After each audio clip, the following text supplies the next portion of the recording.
السلام علیکم ناظرین، ایک ایسی تختی جس میں دنیا کے تمام راز لکھے جاتے ہیں، کون کب مرے گا، کس کو کتنا رزق دیا جائے گا اور کس کی زندگی میں کون سے حالات درپیش آئیں گے، کس کو کس طرح کی موت آئے گی اور کون کس حال میں مرے گا اور کسی کا حشر کیسا ہوگا، الغرض تمام زمین و آسمان کے تمام راز اس تختی پر تحریر ہیں۔ ناظرین، کیا آپ جانتے ہیں کہ لوح محفوظ کیا ہے اور یہ کہاں ہے؟ اللہ تعالیٰ نے لوح محفوظ کو کس طرح پیدا کیا تھا، اس کی شکل و صورت کیسی ہے اور اس کو کس چیز سے بنایا گیا ہے، اور لوح محفوظ کے اندر اس کائنات کے کون کون سے راز تحریر کیے ہوئے ہیں، اور جب اللہ تعالیٰ کسی کام کا ارادہ کرتا ہے تو اس کام کو کیسے سر انجام دیتا ہے، اور لوح محفوظ پر اللہ تعالیٰ نے کس فرشتے کی ذمہ داری لگائی ہوئی ہے، اور کیا لوح محفوظ پر لکھی ہوئی ہر تحریر بدلی جا سکتی ہے؟ ناظرین، ان تمام سوالات کے جوابات قرآن و حدیث کی روشنی میں آج کی اس ویڈیو میں ہم آپ کو بتائیں گے، لہٰذا آپ سے گزارش ہے ہماری اس ویڈیو کو اینڈ تک ضرور دیکھیے گا۔ آپ دیکھ رہے ہیں دور نجف سیدہ بینش کے ساتھ۔ آئیے ناظرین ویڈیو کی طرف بڑھتے ہیں۔ ناظرین، جس طرح اللہ تعالیٰ کی وحدانیت پر اور تمام رسولوں پر ایمان لانا ضروری ہے، اس طرح اللہ تعالیٰ کے تمام فرشتوں پر، لوح محفوظ پر، عرش و کرسی اور قیامت کے قائم ہونے پر بھی ایمان لانا ضروری ہے۔ لوح ایک عربی زبان کا لفظ ہے جس کا مطلب ہے تختی، اور محفوظ اسے کہتے ہیں جس کی حفاظت کی جائے۔ ناظرین، روایت میں آتا ہے کہ اللہ تعالیٰ زمین و آسمان کو تخلیق کرنے سے 50,000 سال پہلے لوح محفوظ کو تخلیق فرمایا۔ اللہ تعالیٰ نے جب لوح محفوظ اور قلم کو تخلیق فرمایا تو اللہ تعالیٰ نے قلم کو حکم ارشاد فرمایا کہ لکھ، تو قلم نے اللہ تعالیٰ کی بارگاہ میں عرض کیا کہ رب العالمین کیا لکھوں؟ تو اللہ تعالیٰ نے ارشاد فرمایا کہ اس کائنات کی ابتدا سے لے کر انتہا تک تمام معاملات کو لکھ دے۔ قلم نے اللہ تعالیٰ کے حکم کے مطابق لوح محفوظ پر تمام معاملات کو لکھ دیا۔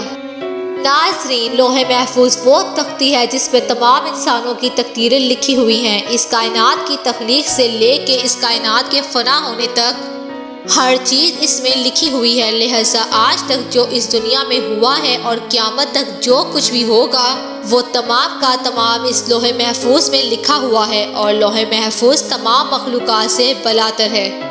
کوئی بھی انسان یا شیطان اس تک نہیں پہنچ سکتا، جیسا کہ بخاری شریف کی حدیث ہے۔ رسول اکرم صلی اللہ علیہ وآلہ وسلم نے ارشاد فرمایا کہ اللہ تعالیٰ نے لوح محفوظ میں ہر چیز لکھ دی ہے اور آسمان اور زمین کو پیدا کیا، اور قرآن پاک کے بہت سارے مقامات پر بھی لوح محفوظ کا ذکر ملتا ہے، جیسا کہ اللہ تعالیٰ سورۃ بروج میں ارشاد فرماتے ہیں، بلکہ یہ قرآن ہے جو لوح محفوظ میں لکھا ہوا ہے۔ قرآن پاک کی اس آیت کریمہ سے پتہ چلا ہے کہ قرآن پاک بھی لوح محفوظ کی تختی پر لکھا ہوا ہے، اور ہمارے پاس جو قرآن پاک موجود ہے وہی قرآن پاک ہے جو لوح محفوظ پر تحریر کیا ہوا ہے۔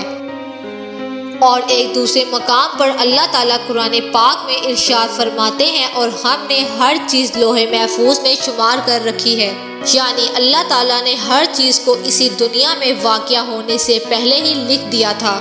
ناظرین، اللہ تعالیٰ نے لوح محفوظ کو سفید موتیوں سے بنایا ہے، اور اس کے تمام صفحے سرخ یاقوت کے ہیں، اور اس کی تحریریں نور سے لکھی ہوئی ہیں، جیسا کہ ابن عباس رضی اللہ عنہ سے روایت ہے کہ نبی پاک صلی اللہ علیہ وآلہ وسلم نے ارشاد فرمایا کہ اللہ تعالیٰ نے لوح محفوظ کو سفید موتیوں سے پیدا کیا ہے، اور اس کے صفحے سرخ یاقوت کے ہیں، اور اس کا قلم نور کا ہے، اور اس کی لکھائی بھی نور کی ہے۔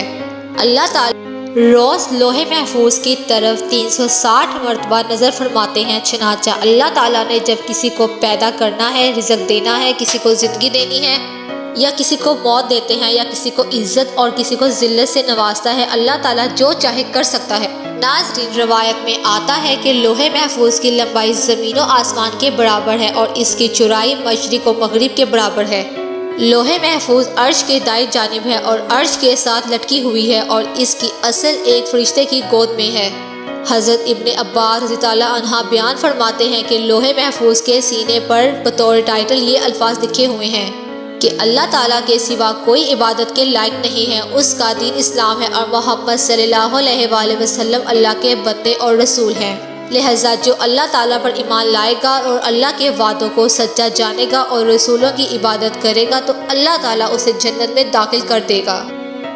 ناظرین، لوح محفوظ پر اللہ تعالیٰ نے اپنے مقرر فرشتے حضرت اسرافیل کی ڈیوٹی لگائی ہے۔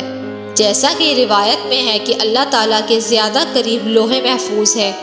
جب اللہ تعالیٰ کسی شے کا ارادہ فرماتے ہیں تو لوح محفوظ میں لکھ دیتے ہیں، تو یہ لوح محفوظ حضرت اسرافیل کے ماتھے کو ٹکراتی ہے، جبکہ حضرت اسرافیل علیہ السلام اللہ تعالیٰ کی عظمت کی وجہ سے اپنے سر کو جھکائے ہوئے ہیں اور اپنی نظروں کو نہیں اٹھاتے۔ جب لوح محفوظ کی تختی حضرت اسرافیل علیہ السلام کے ماتھے سے آ کر ٹکراتی ہے تو حضرت اسرافیل اس پر نظر کرتے ہیں۔ اگر اس پر اللہ تعالیٰ کا حکم آسمان والوں کے متعلق ہوتا ہے تو حضرت اسرافیل علیہ السلام حضرت میکائیل علیہ السلام کے سپرد کر دیتے ہیں، اور اگر کوئی حکم زمین والوں کے متعلق ہوتا ہے تو حضرت اسرافیل علیہ السلام اس حکم کو حضرت جبرائیل علیہ السلام کے سپرد کر دیتے ہیں۔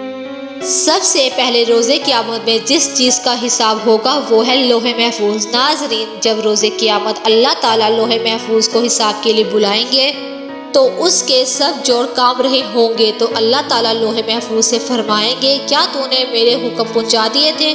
تو لوح محفوظ اللہ تعالیٰ کی بارگاہ میں عرض کرے گی، جی ہاں یا رب العالمین۔ تو کہا جائے گا تیرے حق میں کون گواہی دے گا؟ تو وہ اللہ تعالیٰ کی بارگاہ میں عرض کرے گی حضرت اسرافیل علیہ السلام۔ تو اس وقت حضرت اسرافیل علیہ السلام کو کہا جائے گا، تو اس وقت حضرت اسرافیل علیہ السلام کے بھی جوڑ کام رہے ہوں گے۔ اللہ تعالیٰ حضرت اسرافیل علیہ السلام سے فرمائیں گے کیا تجھے لوح محفوظ نے میرے تمام احکام پہنچا دیے تھے؟ تو حضرت اسرافیل علیہ السلام اللہ تعالیٰ کی بارگاہ میں عرض کریں گے، جی ہاں یا رب العالمین۔ اس وقت لوح محفوظ کہے گی سب تعریفیں اللہ تعالیٰ کے لیے ہیں جس نے مجھے برے عذاب سے نجات فرمائی۔ اور پھر اسی طرح حساب و کتاب کا سلسلہ ہوتا رہے گا۔ ناظرین، بات کرتے ہیں کہ لوح محفوظ کی تقدیر کو بدلا جا سکتا ہے، اور کیا واقعی تقدیریں دعاؤں سے بدل جاتی ہیں؟ اس کے بارے میں روایت میں آتا ہے کہ تقدیریں 3 قسم کی ہوتی ہیں۔ پہلی تقدیر وہ ہوتی ہے جو عام انسانوں کی دعاؤں کی وجہ سے اللہ تعالیٰ بدل دیتا ہے، اور دوسری تقدیر وہ ہوتی ہے جو اللہ تعالیٰ اپنے خاص بندوں یا اپنے انبیاء کرام کی وجہ سے بدل دیتا ہے۔ ان 2 قسم کے اندر تو تقدیروں کو بدلا جا سکتا ہے، لیکن تقدیر کی تیسری قسم وہ تقدیر ہے جو لوح محفوظ پر تحریر ہے۔ اس تقدیر کو بدلا نہیں جا سکتا، حتیٰ کہ لوح محفوظ پر لکھی ہوئی تقدیر کو تبدیل کرنے کے لیے کوئی نبی جب دعا کرنا چاہے تو اللہ تعالیٰ اسے روک دیتا ہے۔ ناظرین، اس سے معلوم ہوا ہے کہ لوح محفوظ پر جو بھی لکھا ہوا ہے اس میں کسی قسم کی بھی کوئی تبدیلی نہیں ہو سکتی، اور لوح محفوظ پر لکھی ہوئی تقدیر کو کسی طرح بھی بدلا نہیں جا سکتا۔ ناظرین، اللہ تعالیٰ سے دعا ہے کہ اللہ تعالیٰ ہمارے تمام صغیرہ اور کبیرہ گناہوں کو بخش دے اور اپنے نبی کریم صلی اللہ علیہ وآلہ وسلم کی شریعت کے مطابق زندگی گزارنے کی توفیق عطا فرمائے اور ہم سب کی جائز حاجت کو قبول فرمائے، آمین۔